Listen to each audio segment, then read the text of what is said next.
Unit 24 न्यूजच्या बातम्या आणि जाहिराती पाहण्यासाठी सबस्क्राइब करा, लाईक करा आणि बेल आयकॉन वरती क्लिक करा. काय सांगा सर, दौंड तालुक्यातील या परिसरामध्ये काही घटना घडली होती. गेल्या 2 वर्षात 500 गर्भपात झाल्याचा दावा देखील केला जातोय दौंड तालुक्यात. काय सांगा? सोशल मीडियावरनं आम्हाला म्हणजे बातम्या मिळाल्या की दौंड तालुक्यामध्ये अवैधरित्या अनरजिस्टर्ड घरी जाऊन गर्भलिंग निदान होत आहे. त्या प्रकारचे व्हिडिओ आम्हाला सोशल मीडियावर मिळाले.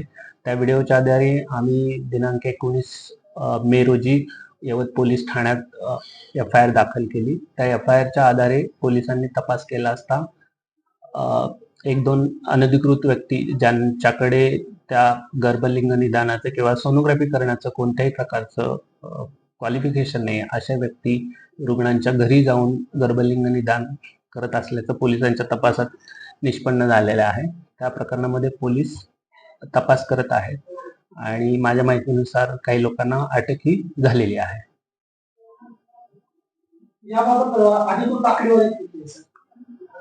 नेमका अधिकृत आकडा सांगणं थोडंसं अवघड आहे, कारण हे जे काही गर्भलिंग निदान होतं किंवा जे काही आता सध्या बातम्यांमध्ये येत आहे की 500 गर्भपात झाले आहेत वगैरे, हे सगळे अनधिकृत आकडेवारी आहे.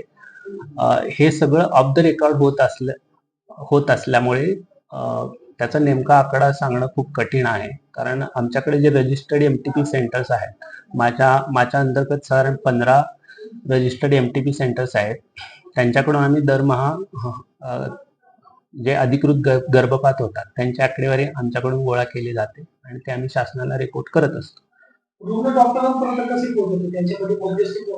हे सगळं दलालांचं आणि जो कोणी कल्प्रिट आहे त्यांच्या संगनमतानं झालेले गोष्ट आहे. याच्यामध्ये हॉस्पिटल्स काही तपासामध्ये निष्पन्न होतीलच, परंतु हे सगळं दलालांमार्फत होत असल्याचं प्रथमदर्शनी वाटत आहे.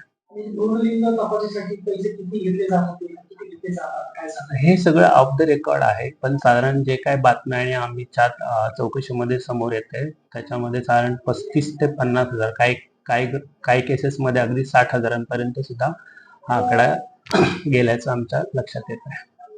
सोशल मीडिया व्हिडिओ व्हायरल झाला होता. मोबाईलला जोडलेल्या पोर्टेबल मशीनद्वारे घरात तपासणी केलं असं म्हटलं जातं. तुम्ही या संदर्भात काय सांगता? प्रकरण काय आहे तपासणीचं? आता साधारण शासनाची जी SOP आहे त्याच्यामध्ये कसं आहे, कोणीही विदाऊट शासनाला माहिती न देता सोनोग्राफी मशीन खरेदी किंवा विक्री करू शकत नाही. आमच्याकडे साधारण माझ्या अखत्यारीमध्ये साधारण 30 सोनोग्राफी सेंटर्स आहेत आणि त्या प्रत्येकाचं मशीनची खरेदी आणि विक्री आम्हाला माहिती दिल्याशिवाय कोणी करू शकत नाही. आता जे हँडहेल्ड डिव्हाइस आपण ज्या व्हिडिओमध्ये पाहतो आहोत, हे कम्प्लिटली स्मगलिंग, तस्करी करून उपलब्ध करून घेतलेलं असं दिसतंय. ह्या मशीनचं कोणतंही रजिस्ट्रेशन किंवा कोणतीही माहिती शासनाला प्राप्त नाही. दौंड तालुक्यात 2 वर्षामध्ये किती तपासणी आणि किती कारवाई झाल्या? आपण दौंड तालुक्यामध्ये दर 3 महिन्याला 6 महिन्याला आपण सोनोग्राफी सेंटर तपासणीसाठी जात असतो.